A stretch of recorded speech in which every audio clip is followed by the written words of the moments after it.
Oh, okay.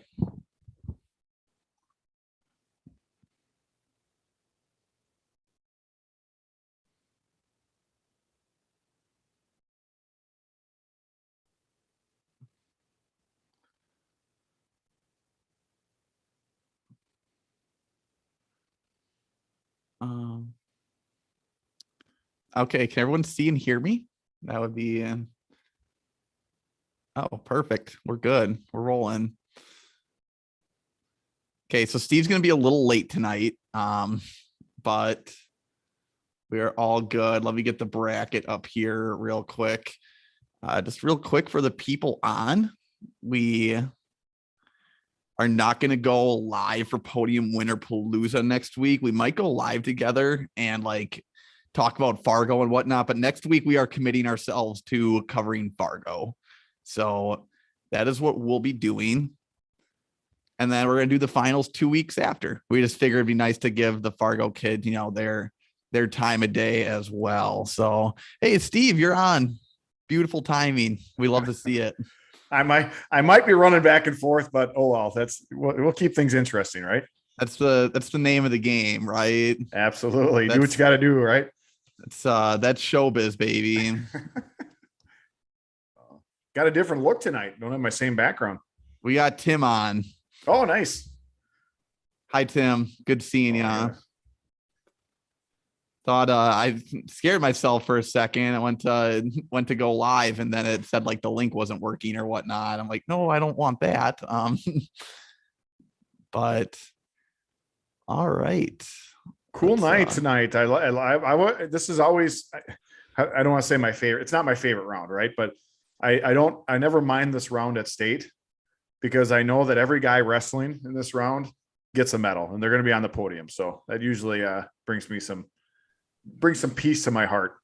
We're the type of guy. I mean, we're in the wrong business almost, Steve. We got to make a lot of tough choices sometimes. And well, the state tournament is always an emotional time for me, right? I mean, it's there's guys that work their whole life to get there, and then some guys walk away with medals, and then obviously the blood round's a tough round, but I love the state tournament, but also it can get emotional for me as well.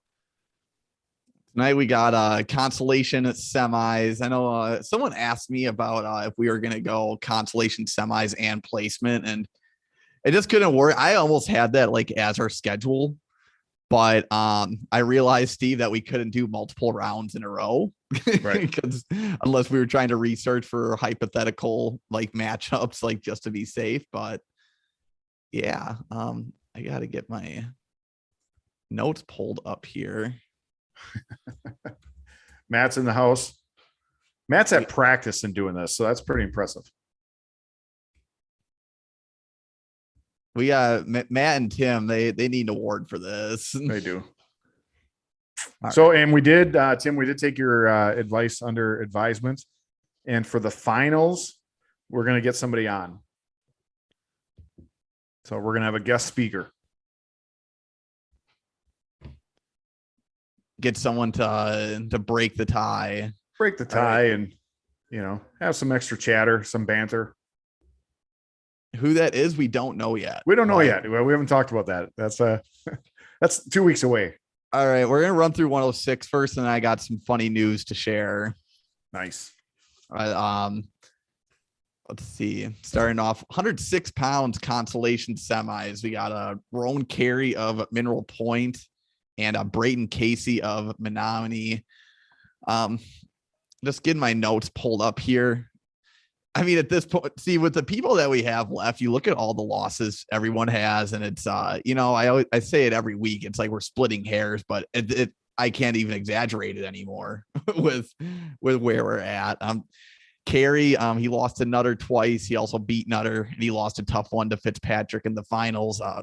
Casey's losses were to Neitzel, and I think what really sent me over for Casey was the fact that he beat Herm. I think he has the best win out of the two, and at this point in the game, that's kind of what you roll with, unless you really know both wrestlers. As far as different, no, I circled Casey as well, and I found something else. I have that, shoot, am I in the wrong one here? Handwriting. Yeah, no, you were looking at Casey and Mike, correct? Casey and Carrie. You're one round behind. Oh, gotcha. Okay. Yes. I'm with you. I'm Same back. thing. Yep. Same circle. All right. So Casey moves on. That puts Carrie into. Either way you slice it, I pick Carrie. And hey, you pick Carrie. Wait, who did you pick? I picked Casey. No, I'm sorry. I went CAS. Yeah, no, we're good. I'm with you. All right. We had Drew Dolphin, Kenosha Christian Life, Liam Neitzel.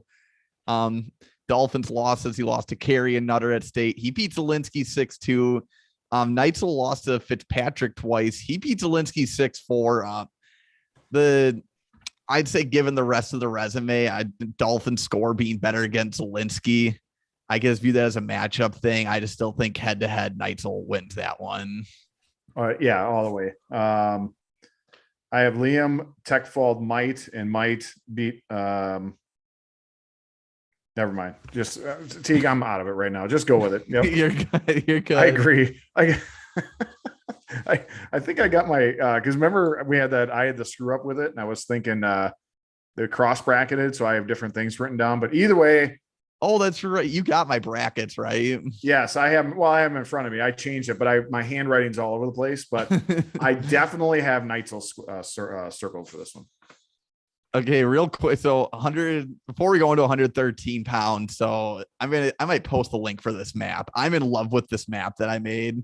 It's pretty sweet. It is really sweet. Team, you go ahead and tell it. I'm gonna quick run away. But I love maps, and what you did with it is awesome. So I really love this map that I made with the 2023 regional sectional assignments. I'll put it in the chat. I think everyone who's watching probably has seen it already. But you can like check on, like you can see sectional assignment map.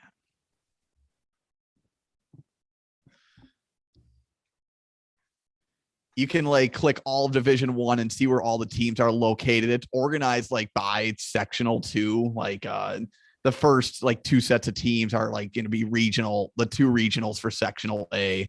And it's pretty like color coded as well. So it's kind of easy to figure out. If you need like supplemental material, go to the WIAA site and pull that up. But I really like the people who like visuals. I feel like that's a really good thing for people to have. And you can kind of see the method to the madness.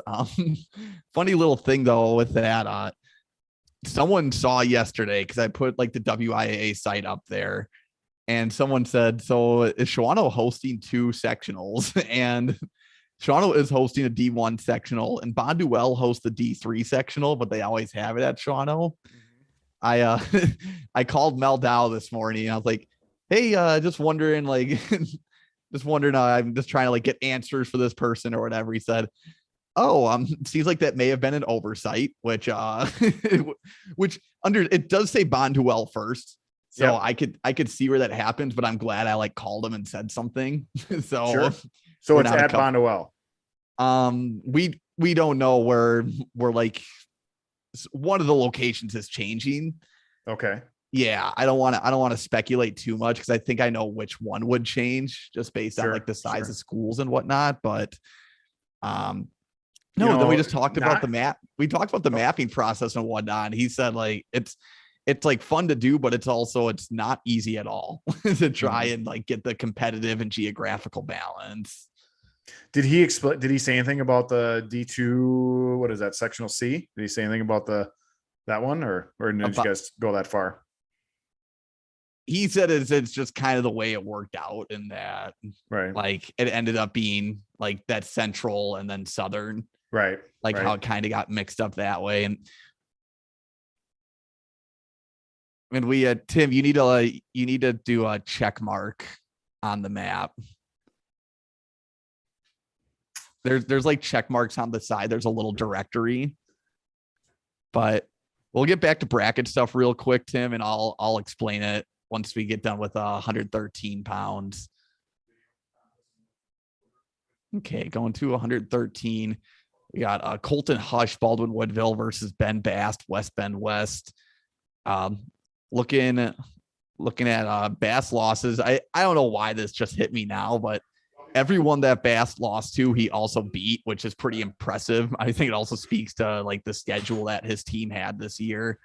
And then Hush did get a really good win over Herm, but I don't know. It's tough to say who would win this one. So I went to the resume on this, and just Bass kind of being given the benefit of a tougher schedule and winning those matches on the tougher schedule. I gave the edge to Bass. Yeah, I agreed. I had, because he had a big win earlier in the year. He beat Spray. I know Spray came back and overwon that one. I have Spray as a huge possibility to win the whole thing. So I went with Bass as well.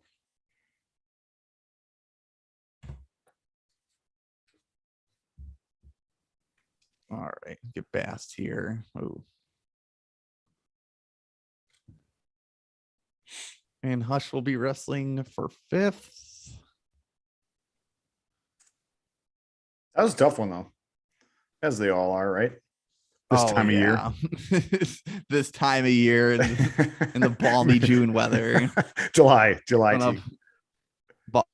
weather. You said balmy June weather. I know. Well, next one up, we have Wyatt Skeba, Hortonville versus Koji Campbell of Kenosha St. Joseph. Again, Campbell's wins kind of went through this last week, but Campbell beat McDowell 9-2, got wins over Radins and Beaver. They have similar scores over Colton Weiler, and again, kind of the same stuff that I said with Spray. I think age and experience, I'd give the edge to Skeba, of course, and just what was I going to say with that? Like I said last week, Spray would be Campbell's toughest match of the year, and I think Skeba falls right next in line with that. And I'm just going to say this now because it's crazy giving a kid 2 losses that didn't lose at all during the season. I would guarantee that this is the lowest Koji Campbell places in the next 3 years. In this absolutely right. I mean, I think that Skeba is my choice as well because of more big wins, and he just has. It's just the competition, right? I mean, it's probably based on the school. Campbell's a stud in the school. You know, how as a school, as a coach, how do you make a really intense schedule for one kid, right? I mean, you got other kids to worry about. You're trying to grow a program. I just think, I think that the 2 wrestlers you talked about, Spray last week and Skeba this week, I just think those 2 guys have so much mat time against really good kids that they figure out a way to overcome Campbell's youth, right? And inexperience at a big level. So, but yeah, exactly. Campbell's going to be a kid that, maybe the next 3 years could be the winner overall. And I think whatever we say, however you want to slice it, that when we try to go just off of this year, knowing prior experience really helps too. Like, agreed. So I think as Campbell gets more big wins and more, like I said, that's going to be the lowest he places for sure. Yeah. Well, and there's a lot of, you see the kids, and there's a lot of been there, done that, right? I mean, I see, I know that when I was a kid and I qualified for state, I was like, my eyes were huge. The kids nowadays, they do so much big wrestling that there's no, the lights aren't too bright, right? I mean, they walk on the mat and it's kind of like, I know this is really cool and I love being at the Kohl Center, but hey, I've wrestled in really huge matches before. And Tim, let me know if you're still having map issues. I can give you a call after this as well. We can go through it, but there's like little check boxes so you can look at like which sectionals to look at on that map. Okay, I'm going to 120. Yeah, this round is going to be fast tonight. Yep. Luke Dukes versus Easton Warachek. Steve, this one could have been a coin flip. I mean, Heiser beat Warachek 8-5. He beat Dukes in sudden victory. Warachek lost to Corrigan 8-2. Dukes lost 9-0. I think the kicker here, though, was Warachek lost to Ackman, who lost to Dukes 4 times. And a couple of those were like kind of big results, too. So I gave the edge to Dukes here.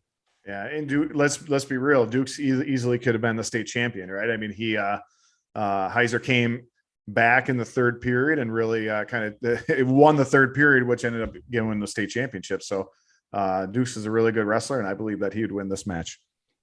Oh yeah, like we said, it's hard to like give someone credit for a loss, but when you see what happened in that Dukes match, like yeah, that's one where you look back and and think, oh, if I could have that one over again, right? And then the next matchup we have at 120, we got Lucas Peters Kakana versus Danny Heiser of Evansville. Speaking of Evansville, so Heiser lost to Corrigan 10-2. Peters lost to Corrigan 12-0 and 9-1. I really, I don't know. Those scores weren't like big enough for me to kind of like take that into account here. Then I also think of, end of year Peters versus end of year Heisers. They're both very, very good. They were both at the top of their game at the end of the year. The thing that was kind of the kicker for me, though, I dug deeper into the box score with that Dukes match, and Heiser got ridden out twice by Dukes. And Peters is no slouch on top. Right. I don't know if I would equate him to Dukes, but seeing Peters cradle Chance Sudduth, that he's pretty proficient in that area. And I think the mat wrestling might give Peters the edge here. So you're saying that so Dukes was only able to ride Heiser out. You're thinking Peters would not only ride him out, he'd also turn. Could maybe turn him. We're not going to give State. Yeah. No, agreed. I saw that when you sent me your notes, and that's interesting. And you're right. If Peters pinned, was able to turn some of the top kids with that cradle, he's obviously has the ability to turn Heiser. All right, next one up. So wait, which one did you go? Sorry. Same. You went Peters as well, which sets up, I know, entertainment wise, I almost went Heiser just to do a different matchup, but we got Dukes versus Peters again next week or 2 weeks from now. Dukes versus Heiser. Oh, I picked Peters. Yeah. Peters is going against, we have Dukes winning. You're right. It's all right, buddy. I got lines all over. I feel like John Madden in this scoreboard. His little chalkboard. Yeah. His chalkboard. Bam. Tough acting. 120. Tim Spray. I figured it out by wondering why Minocqua pops up with a tag. If you go over the pin, Tim, it'll highlight it. But I believe that's where Lakeland Union is. That's where their school's located. It is. Or their school district. Yeah.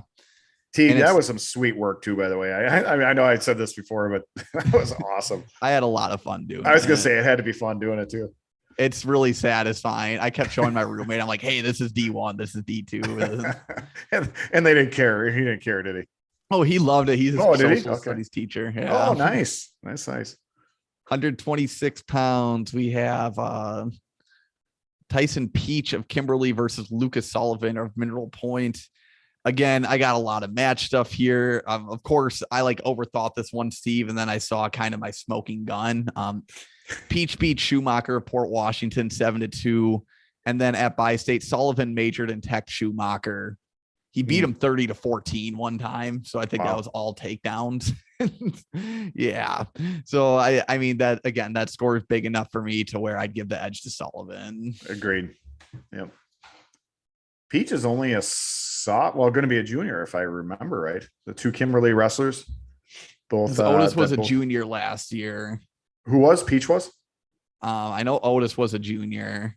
Oh, he was. Okay. But Peach might have been a sophomore, if anyone can confirm that. I know we got a couple Northeast guys on, or got a D1 and a Northeast guy on here. Okay, next one up, Brian Winans and Chase Beckett. This one here, so let's see. Beckett beat Haldeman 9-4. That was a big match by Beckett. Winans beat Dolphin 7-1, which is huge. He beat Birchman. I put that he beat Peach a lot. But I also put, though, I mean, Beckett's a really smooth wrestler. Winans is also smooth, but I think he has a little more aggression to his game. And I think if anyone can kind of weather that high scoring, look for a pin style of wrestling that Winans brings to the table, I would say it's Beckett. I'd say Beckett wins a low scoring match here. Yeah, it was Beckett did have a couple of those early season losses, right? He didn't wrestle as a junior, so it took him a while to get that flow going. But I think Beckett at the end of the year was just really at the top of his game and wrestled some of the best I've seen him. I got to watch him at conference and then in the state finals. And agreed. I'd go with Beckett. All right, so we got Beckett moving on. So Sullivan versus Beckett, a match that surprisingly did not happen at Bi-State. Although, were they in different weight classes then? I'll have to look. And then, oh Sure. man, Tyson Peach gets to go against Brian Winans one more time this year. And then, of course, the finals, we got Rivera and Sonnentag. Real quick, 106 finals, Fitzpatrick and Herm. 113 finals, Spurley and Spray. And 120 finals, Dawson Johnson and Shane Corrigan. All right, headed to the 132. I'm going to jump in this one. I'm just going to say this up front. I'm going to go with your pick because I don't have a pick, but I did write this down as a note as I was looking at these two guys. This would be one of the most fun, exciting, intense matches I think we'd get to watch in a hypothetical situation. With that being said, I found nothing, and Teague is the master of research. So Teague, the pick is yours, but I would really enjoy this match. Yeah, I mean, if you think about it, you have Sefrud, whose only losses were to Koenig. Ari's only losses, he had a DQ. His only like full match losses were to Du Chateau. So right there, you gotta, I like to go by losses. You gotta take that out. Sefrud beat Curtis and Crowley. Ari beat Starbacher and Stoffel, and that win over Jake Stoffel, man, that's huge because that guy was on a tear this year. And when Ari beat him, I was pretty shocked. Like I knew Ari's good. I didn't know he was that good. And just given the better win here, I'd give it to Ari. You already know where I stand. Nice job. Good research. All right, bottom one, we got Dolphin and Koenig. So, I mean, their wins over Brody Hart were pretty similar. Dolphin beat Brody Hart 4-3. Also beat Bryce Crowley. He did lose to Gerber in the finals. Koenig lost to Corrigan and Sonnentag. Then he beat Hart 6-3. I don't know. Koenig just lost. Sometimes I like to throw in like the fun tournament factor. I think we did this with Smart too. If Rhett Koenig loses on the front side, he's not going to lose twice in a row. I think he has that mentality, and now that's just kind of a fun little intangible that we get to throw in because it's our hypothetical universe and we can do what we want. He's a 3-time state champ, right? Mm-hmm. And I literally, not literally, I'm speaking tongue in cheek here, but I cried a little bit not picking him to make it to the finals in our hypothetical Palooza. So I'm definitely not going against him here. So I'm picking Koenig to go on for third place. Which sets up Sefrud and Dolphin in the 5th place match. Koenig and Ari. Yeah, that's a fun one. I think this one we got all the first and all the second place finishers. Yeah. There is a lot of brackets like that where the top two, like it kind of shakes out. Like there's a few where there's like three of one division that end up placing and whatnot, but I'll go through all the number nerdy stuff once we're done with everything. It's not nerdy. And then in the finals, Tanner Gerber and Wyatt Du Chateau. I might message Tanner, say, hey, man, what do you think about this match? Yeah, I would be interested. Maybe we message all these kids like, hey. Yeah, what do you think? Yeah, I bet you they would give us some good insight. 138 pounds. We got Talon Schutte, your old classmate, and Max Ronsman, Luxembourg Casco. So Schutte beat Flaskowski, who pinned Ronsman. Schutte also beat Aiden Hart 4-1. A couple of Schutte's losses. He lost to Casper 75. He lost to Wilkowski 2-0. On paper, a lot of the things seem to point to Schutte, but I would say this because I think the Blaskowski thing kind of seems like a smoking gun. Blaskowski did pin Ronsman. Blaskowski would be the first one to tell you he wrestled out of his mind at Bi-State. And I don't think we got the best Hoyt at State against Schutte. I think if they wrestle again, Hoyt probably wins that match. And Ronsman is just a great manager on the mat. And I think Schutte may have a little advantage on their feet, but I think that can kind of neutralize out. And Ronsman ends up beating Schutte in my mind. I'm not, and I agree. Yeah, I agree. I didn't find anything that was a smoking gun like like you like to say, but just looking at results, and I'm just maybe I'm a sucker for the state champs because the state champs figure it out in not the toughest tournament, because I think there's tournaments like, dare I say, if I'm swearing, I apologize, by State and Cheesehead that are tougher than these kids have wrestled in. But I think emotionally and being ready to go at the right time of the year says something when you win a state championship. So I'm going with Ronsman as well. All right, so we got Ronsman moving on, and then we got Aiden Hart of Winneconne and Hoyt Blaskowski. Speak of him, yeah. Hart lost to Shooty 4-1. He lost to Ronsman 6-3 and 9-7. So Blaskowski, like we said, he pinned Ronsman. His losses were to Nilo, Vandehei, and Shooty. It was 4-1 when he got pinned. I would still say in this matchup, I'd give the edge to Blaskowski. I got to see Hart wrestle a little at Team State. I'm really impressed with how far he's come. I mean, only losing 9-7 to Ronsman is great, but I still think Hart or Blaskowski has a little bit of an edge on Hart. Yeah, better resume. Well, he beat Wolf and Ronsman, and they're in D2. They took first and second. So yeah, how do you go against that? Right? Okay, fair. Yeah.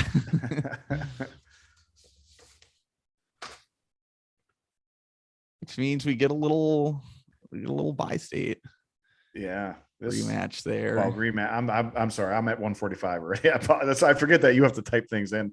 So we got Ronsman versus Blaskowski for third, Shooty versus Hart for fifth, and then Clark and Drexler. Oh man, that's right. That's you've been preparing for that one, Steve. Well, I've been reluctantly preparing for it. Reluctantly, because I don't want to call. I don't want to. It's like I'm leaning one way, but if I'm leaning one way, it's like a balanced teeter-totter with a mosquito that landed on one side. That's how much I'm leaning one way. 145. I think you put that perfectly. Okay, 145 pounds. We got Cale Erickson, Cedar Grove, Belgium versus Brett Bach, Wisconsin at Rapids, Lincoln. You look at Bach's resume, he has some pretty good wins, and his losses are just to Millard and Gable and Messenbrink.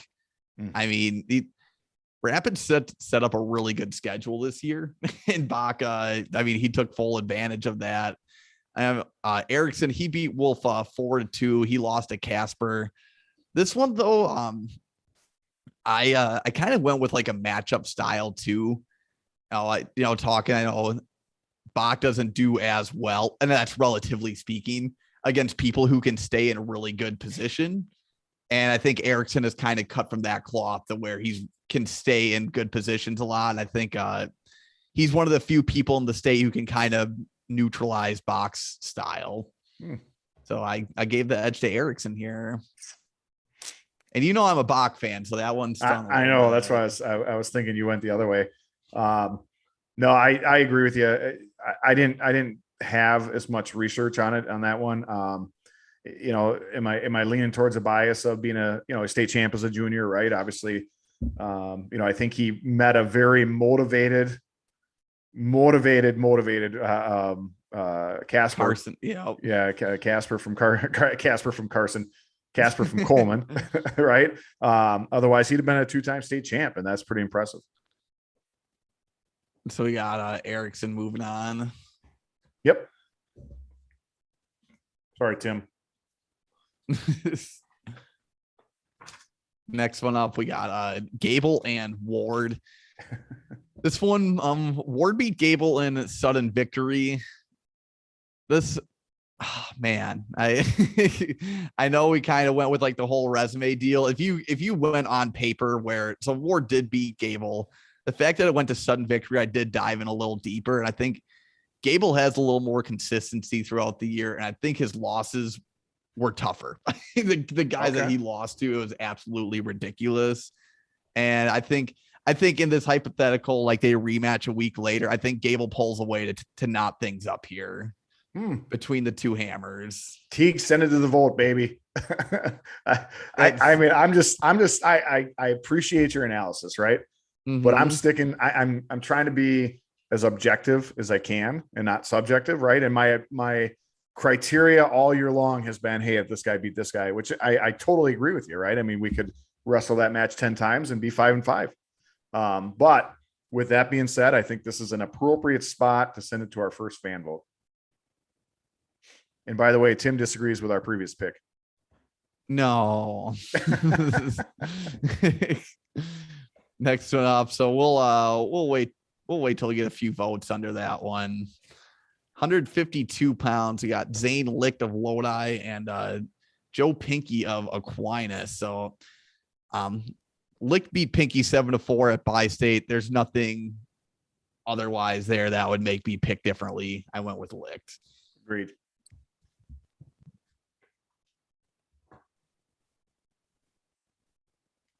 And then we got Lowell Arnold versus Aiden Brozinski. Brozinski beat Pinky 3 times. Arnold lost a few close ones to Licht. This one's a coin flip. The way I consider Brozinski and Pinky like pretty close. And I'd also say like Arnold took Licht to the brink a few times. And I think Licht is just kind of a cut above Pinky and Brozinski. And I think if you're going to put Arnold, leaning towards one way or the other, I think I'd put Arnold just a little bit above Brozinski. And of course, a style thing could totally change that. But, I don't have the knowledge on that. So I gave the edge to Arnold here. Yeah. I mean, we're cut from the same cloth right here. Where I agree with you. I'm totally with you on that pick. I picked Arnold, and I didn't really write a lot down. I just I said, man, it's a gut pick, right? Could be a conference bias, who knows? But I went with Arnold. Which means so 152. All the placement matches are finals rematch. Are they really? Well, that's going to be easy. 5th place match, Brzezinski and Pinky. 3rd place match, Licht and Arnold. And then 1st place match, Villard and Messenbrink. So, yeah, that'll...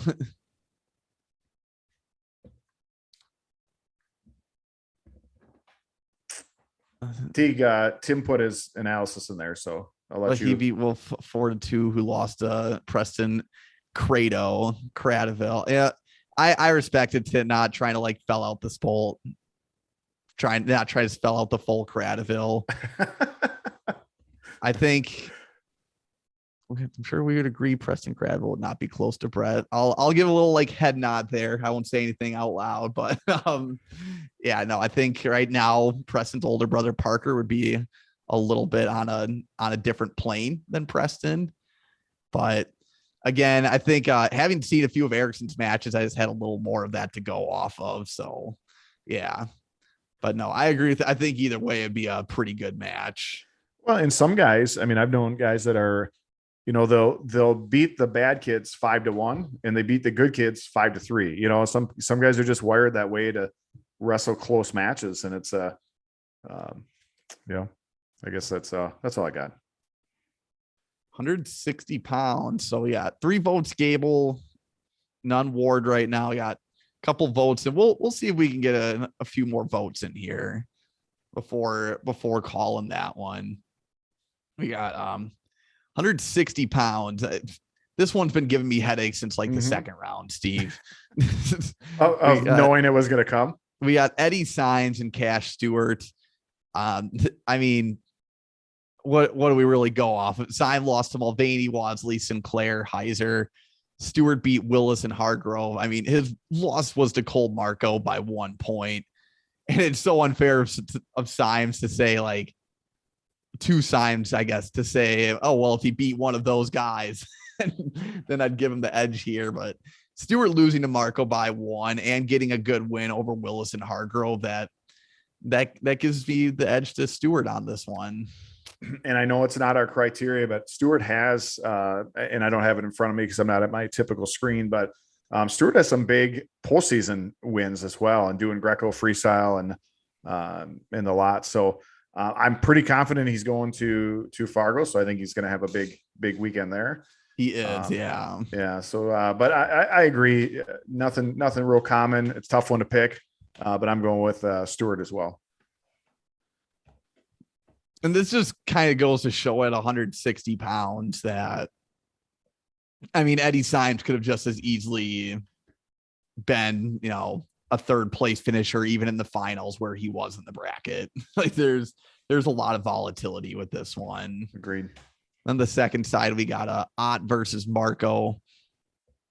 Okay, so this one, I kind of just went straight up. So Cole Marco, he beat Cash Stewart 5-4, who beat Willis. Ott beat Willis 6-4. And then also, again, kind of the same thing we talked about with Koenig. You have a guy that doesn't lose in the postseason. And, talking to these guys, the way they bounce back, I don't think Marco's losing 2 matches in a row.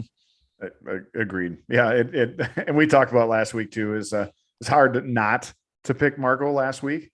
And so I'm definitely picking him tonight. All right. Next, I just wanted to say on this one, talking about like hypothetically coming back and wrestling like 2 matches. I figured out there's 406 total matches in all of these brackets. Okay. If this tournament were to be real and like it was an 8-mat deal, you wrestle 1 round the night before, and that gets rid of 112 matches. Okay. And then you wrestle the other 200. Let's see, 406, 306 minus 12. That's 294. You wrestle the other 294 matches on that Saturday. So it could be a 2-day tournament theoretically that this could be a thing. I'm just, just doing some daydreaming. If you have 8 mats, you're talking. It would probably need to be an 8-mat deal. Yeah. Okay. It's because you consider, so like there's 14 rounds on there'd be 14 matches on each mat night one. And that, I don't know. We'll talk more about the math later. Yeah, no, I'm following you. I'm with you. Hey, by the way, I was thinking of Tim disagreeing with us, and not bad. I mean, I think we've only of this whole tournament so far, I think we've only had 3 picks that Tim's disagreed with. So that's not bad. Or at least maybe only 3 that he's expressed. He might be swearing under his breath. Swearing at the computer screen. I was going to say at 152 pounds, I do want to give a shout out. Someone brought up on our Instagram, and it was from the fan poll, but Carson Otis, I looked back at his schedule because they said, like, how is he not placing? And Carson Otis had a really good year. His losses were to Messenbrink, Millard, and Casper one time. Yep. And the dude just finished 3rd and a real behind 2 of the best wrestlers at 152 that we've seen in a while. And right. I'll give props to him. I think it was bound to happen that we'd overlook some people in this, but might as well go back and give him a little props. Sorry, I apologize. I read Tim's comment and I started laughing. Right, I have been cursing the last 5 minutes. I actually have 3 missed calls right now. 170 pounds. We got this would be a rematch of state semis. Wasley versus Daly. So Devin Wasley beat Silas Daly 2-1 at state. I want to ask Kriv about the stalling call that gave Wasley a point, or there was a penalty or something that gave Wasley an extra point. Otherwise, Daly went toe to toe with Wasley. 100%. While it was a 50-50 match, I think there's nothing on paper. Again, nothing on paper that I saw that would make me want to flip my choice to Daly. So Wasley it is, right? I mean, head to head, but here's we talked about kids that we're going to be talking about the next couple of years. This Silas Daly is a beast, man. He's just a fun kid to watch, intense, and he's gonna, as a sophomore, wrestling with the big boys. He's holding his own. Also, we got 6 viewers on right now. So if those of you who haven't voted yet for Gable and Ward, once we get up to maybe 5 votes, otherwise we'll call it here shortly. But I mean, Daly's got a state title in his name here the next couple of years, right? Yeah, well, and bigger than that, right? I mean, I'm assuming he's got his sights set wrestling at the next level, at a high level too, right? Oh, real quick, going back to 160 placement matches, we got Eddie Symes and Braden Ott, which that's a rematch of the quarterfinals. We got Cash Stewart and Cole Marco, another quarterfinals rematch, the state finals rematch in general. And then Ethan Riddle of Germantown and Braden Scholes of Kewaskum in the finals. All right, 170, that second match. Tyler Dormerman of Boyceville, Owen Heiser of Evansville.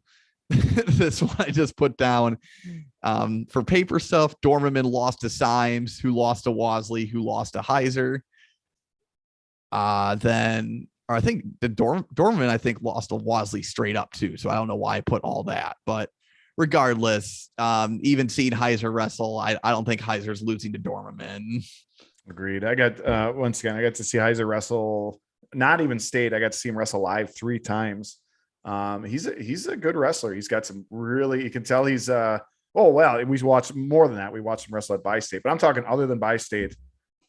He's just slick. He's a student of the game. He can score quickly. I mean, Teague, we were joking that time he was wrestling right in front of us and the score was like 5-2. And we looked at a good match for 30 seconds to our left and you turn around, he's got 15 points. So he can lay it on, put it on you quick.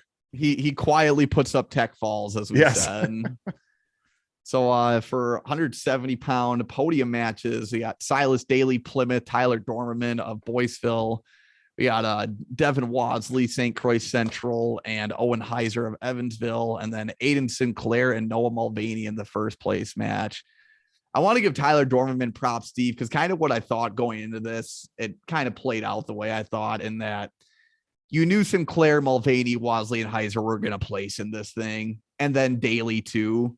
Mm-hmm. So for me, it was a matter of who's going to be that last place winner, and Dormerman, got through the muck to get there. Through the muck in a stud division 1, 2, and 3 stud brackets. Exactly. Yep.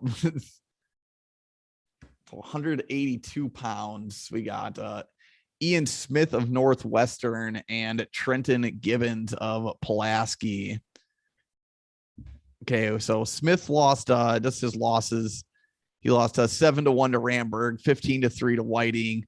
He beat Gavin Cole 8-1. And just going off of scores here, so his score against Gavin Cole was similar to what Michael Alexander's score was from De Pere. And Alexander, the time that he lost to Gibbons, he was beating him like 9-2. Otherwise, he handled him throughout the year when they wrestled each other. So wait, say that again. Who was up? Who was up 9-2 when that happened? So Alexander was up 9-2 when Michael Alexander was up on Gibbons 9-2 when he got pinned at state. Yeah. And Gibbons, props to him on beating Danowski to make it to the finals as well. But kind of looking at the common opponents between Michael Alexander and Ian Smith, you'd put Ian Smith more on like Alexander's tier, and I'd give the edge to Ian here. I went with Ian Smith for a Teague, what's the word I'm looking for here? For a gut check reason. Is that the right? Because both of them had studs in the finals. Mm-hmm. Both of them were backs against the wall. Both of them had guys that probably nobody other than their parents gave them a shot to win. That's just because they love them. And I like the way Ian Smith went out there, right? He's wrestling Clayton Whiting, and he had no chance, right? And he went out there like he was not afraid, and he went out there and he scored some points. And in fact, at one time, I just loved it. He gave they kind of went out of bounds, and he kind of gave Clayton Whiting a little shove. And I'm like, yes, that's what you like to see. Now, I was also like, careful, don't piss him off here. You don't want to, you don't want to die tonight. But I was just impressed by the kid, so I'm picking Smith. I like that analysis there. We got a tie between Gable and Ward now. I think next vote has to decide it. All right. Bottom one here, Alexander and Sam Schwabe. Mike Alexander of De Pere, Sam Schwabe of Random Lake. This one, Alexander beat Schwabe at 9-6 at the Cutler Classic. I got to call that match, and it was a very good match as well. I would say there was like one move that gave Alexander the lead, but I don't think it was like a fluky thing at all. And I'd say if they wrestled again, I'd give the edge to Alexander. Agreed. I didn't see him wrestle live, but I saw the same result you did on track. So that's why I went with Alexander. Alexander, he joins the club. So he ended up placing third at state. He could be one of the people that places at the same spot or higher than he did at the actual state tournament, which is kind of funny. That is funny. Yeah. To be third place and be going this far, that's pretty good. Because you would just assume a lot of people would finish lower than what they actually placed at state now that they're in this crowded of a bracket. Just shows it's a tough bracket. Speaking of tough brackets. Oh, wait, real quick. Yeah, 182 pounds. So we got Gibbons and Schwabe wrestling for fifth, Smith and Alexander wrestling for third, and then Whiting and Mirasola wrestling for first. I'd want to say that's a totally exciting slate, but even that first place match, I still think that one could end up being a runaway based off of, some postseason results. Mm-hmm. But 195 pounds here.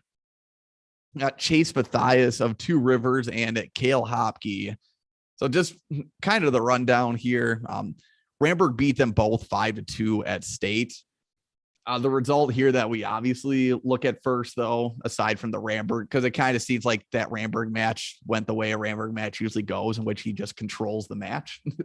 But Mathias beat Hopke 6-3 at Freedom. And we agreed last week that, Cale was not at his best at that tournament. But I also am on that same vein where I don't think Mathias was at his best at that tournament. I think we got our best Chase Mathias at the end of the year. And I think it's somehow closer than a 3-point match. I don't know how much closer you can get, but I still gave the edge to Mathias in this one. Yeah, agreed. If I'm sticking with the criteria, in general, the criteria that I've been going with, I agree. I think it'd be, a 5-4 match, a 6-5, but it's going to be a 1-point match. And, but I think Mathias is going to win it. Also, we had a couple of these matches before too, but Hopke finished second, Mathias finished third. They didn't wrestle each other at state. So I've heard some people, they're like proponents of like a true second place match at the state tournament. Sure. I've always thought that like once all like the pomp and circumstances done, like I just don't think those wrestlers would want to wrestle that match anyways. I agree. I don't think it does anything. I think it's kind of nice to talk about these matches now too. But yeah, I think if they did do it, it would either be there would be so many second place wrestlers that wouldn't wrestle it, or I think the result would just be overwhelmingly the third place wrestler to win, because you're wrestling at the highest. You just lost in the state finals. How do you, within hours, or I don't know when it would be, come back from that? It's just not going to happen. Oh yeah. Hey, Matt. Yeah. Matt and Tim just agreed with that sentiment there. So at least we get to talk about it hypothetically right now. Next matchup, we got Carter Grew of Abbotsford Colby and Max Ramberg of Baldwin. By the way, we're not petitioning for anything. We were just discussing it. We don't want to end up on the forum. No. Oh my. We'll do. I'll post something just to get something rolling. Stir the pot a little bit. 195 pounds. We got Carter Grew of Abbotsford Colby, Max Ramberg.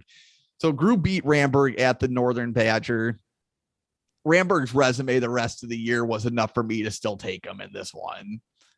Just the way he wrestled. His other loss was to Soren Herzog of Simley, who I think did he end up being a Cheesehead champion? Yeah, I think he might have been, but I don't know. I still gave it to Ramberg even though he lost to Grew.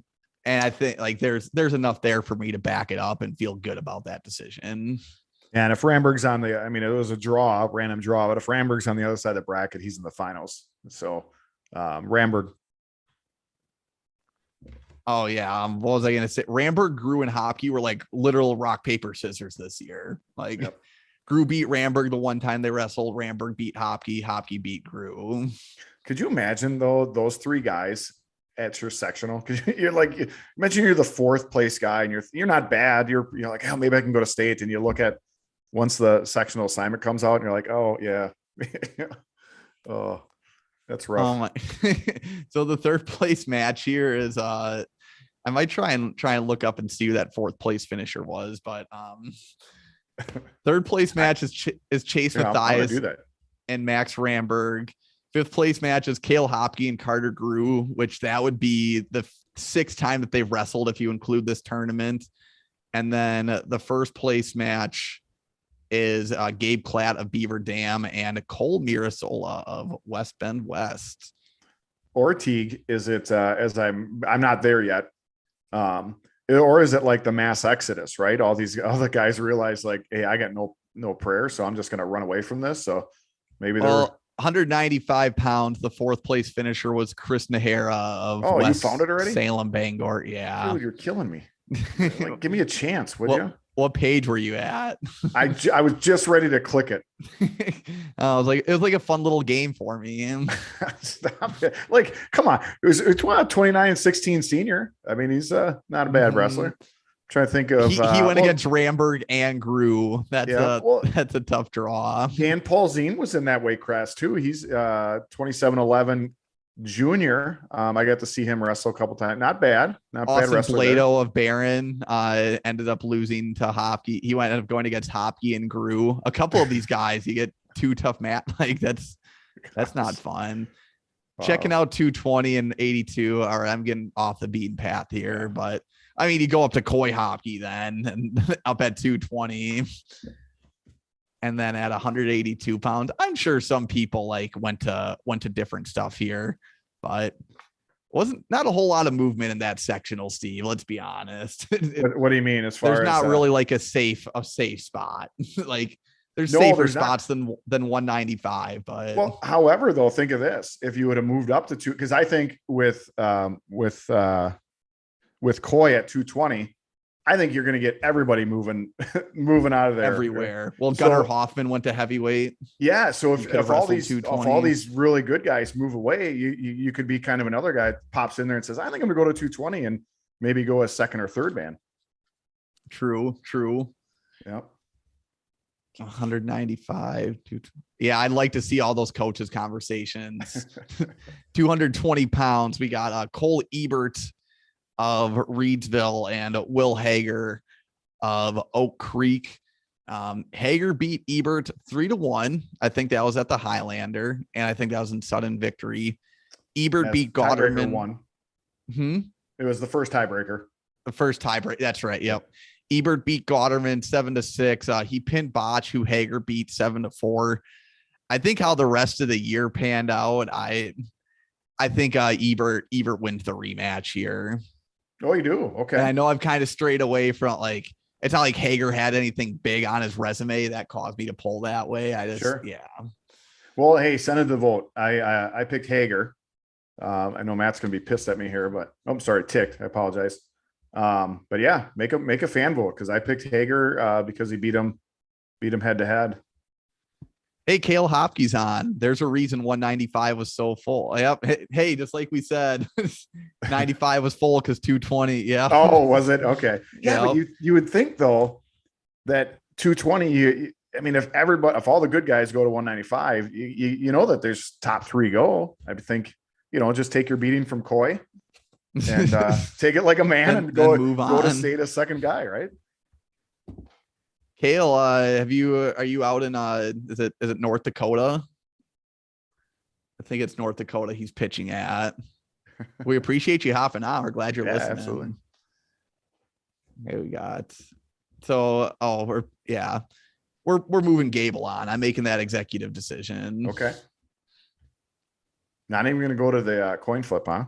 Oh, that's right. Sorry about that. Yeah, we'll do that. Cole Ebert. Reedsville. I can't see you, so I don't know how to work I don't have my big screen here tonight, so Oh, that makes sense. Cale's going to Rome with Coy next week. Sweet. That's right. So Cale, you gotta maybe throw a little message in there when you wrestle with your brother.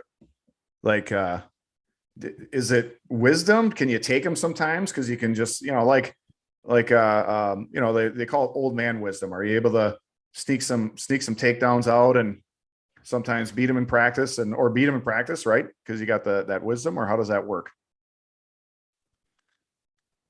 All right, I'm gonna flip the coin here for Gable and Ward. Heads Gable. Tails Ward. Oh, that's right. That's my calculator. Can you see me? I can see you. Okay. Heads. Oh, you haven't flipped it yet. It's heads. Gable moves on. Nice. Buy a coin flip. Put that asterisk on there. It that should be that'd be funny. Put like an asterisk next to our coin flip ones. Where was that at? 140? That was all the way back at 145. We had that. Oh, geez.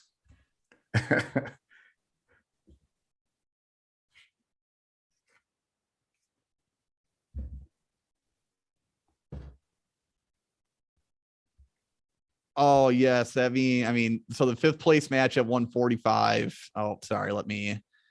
I'll share my screen again here.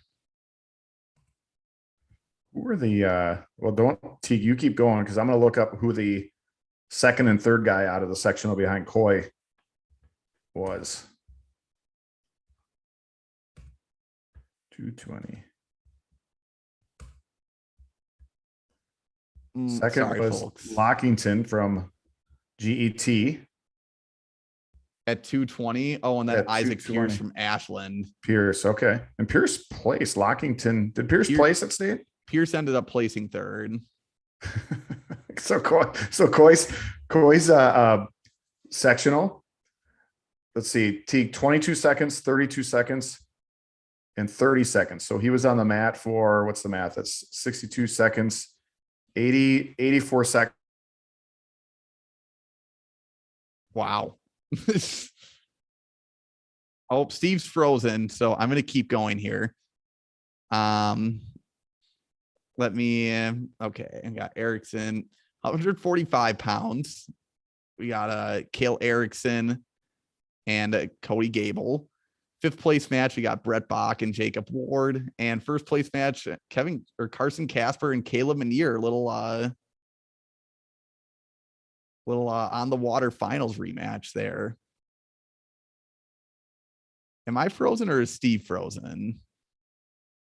Okay, looks like I'm still going. Sorry, Steve. So Ebert and Hager, we got going to a vote. Next up here, we have David Gotterman of Wittenberg, Burnham Wood, and Gavin Teagles. All right, Steve's off now. Let me get my phone off of Do Not Disturb.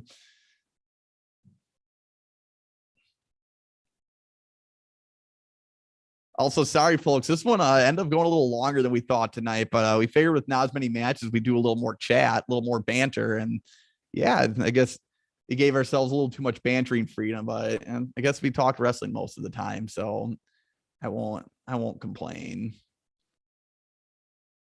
And try to get Steve back on here.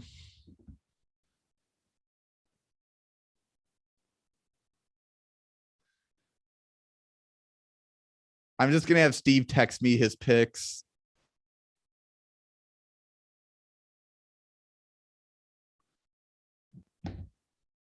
But alas, the show must go on. All right. So we got Ebert and Hager going to a vote. We got David Gauterman and Gavin Teagles. So starting off here, Gotterman got pinned by Teagles. He barely lost to Ebert, who then barely lost to Teagles. But given that result, and then Teagles also beating Ebert too, Gavin Teagles just on another level this year. And Gotterman and Ebert were both very good wrestlers. So props to Teagles. I think he does win this match as well. Props to the D3 220 guys. I think just like D1 145, there was 3 guys from that weight class who placed, which is pretty tough. Which is pretty tough in this tournament, considering now this is like the best of the best in the state, theoretically, which means 220 pounds. 5th place match, we got Will Hager of Oak Creek versus David Gauterman of Wittenberg Burnhamwood. Gavin Teagles of Cadott versus Cole Ebert of Reedsville, a little D3 finals rematch. And then Jackson Mankowski of Madison LaFollette comes into this undefeated, taking on Coy Hopke on the other side. We'll find something to talk about with that match. Don't worry. But yeah. 285 pounds. Let's go. It looks like Ebert's taking a little bit of an advantage over Hager. So yeah, we'll end at that poll.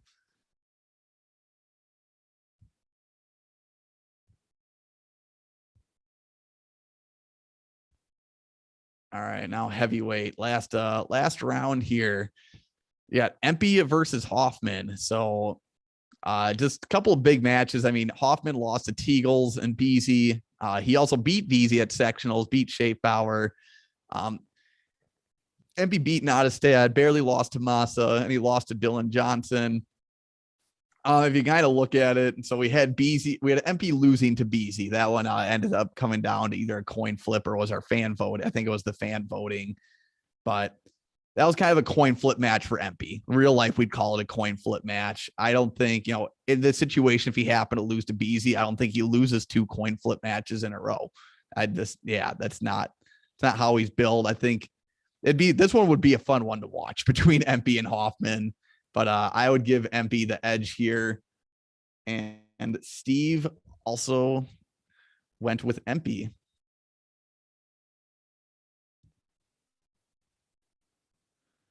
And then last one, we got Jaron Rhodey of Stevens Point versus Dylan Nottestad of Westby. So I do think the D1 bracket, a D3 bracket was very exciting. I think the D1 bracket was a little deeper in terms of competition. Nottestad's only loss was 11-7 to Empey. A lot of that was escapes. I would maybe give the edge, or I would give the edge to Rhodey here. I mean, if you take him like both wrestling Empey, I think Rhodey holds his own a little better there, as evidenced by his matches against Massa, or his second match anyways. I'd give it to Rhodey. Steve gave it to Nottestad. So we're going to do one last vote here with the 7 viewers that we have on. I might just do this one. First one to get to 2 or 3 wins. So who wins? Jaron Rhodey, Spash, Dylan Nottestad, Westby.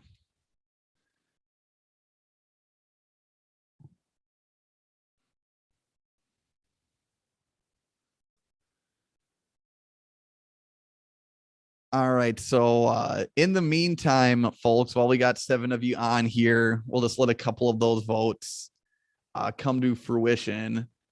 But next week, like I said, we're not going to go live for Podiumwinner Palooza. We got guys wrestling at Fargo.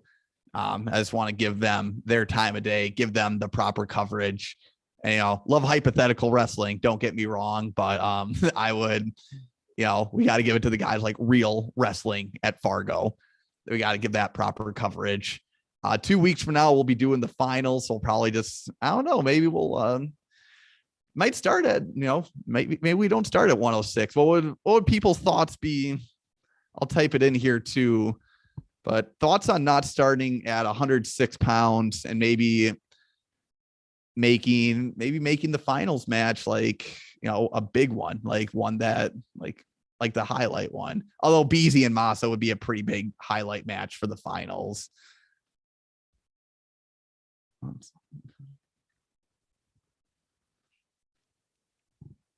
But yeah, getting down to 5 here, 5 viewers. We got 3 votes in. Rhodey's up 2-1 in that. Tim, draw from the cards. That's I would like the random draw one.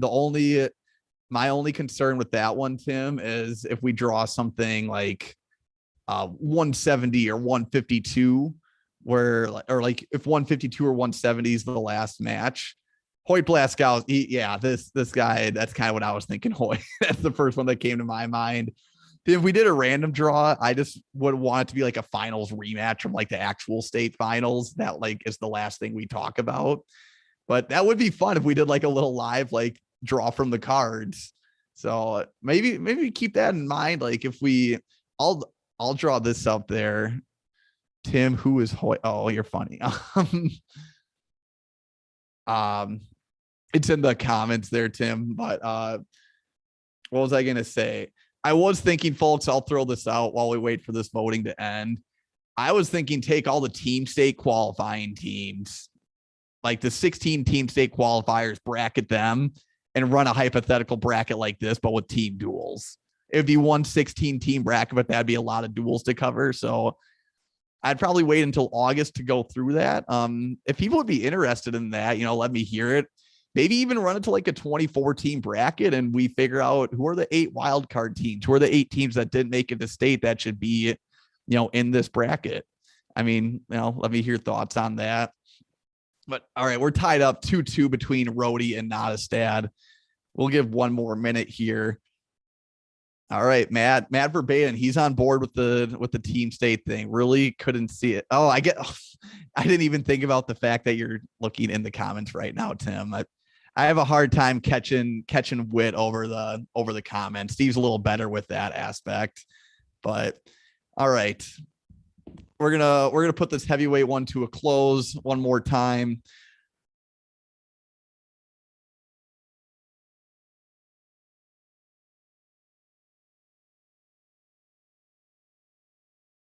Rhodey is heads. Kale's down for the all team thing. I think it'd be fun. I mean, yeah, it'd be. I was thinking how would Amory match up against some of those D1 teams as well. I'm on board with not doing team state, doing it from the rankings, Tim.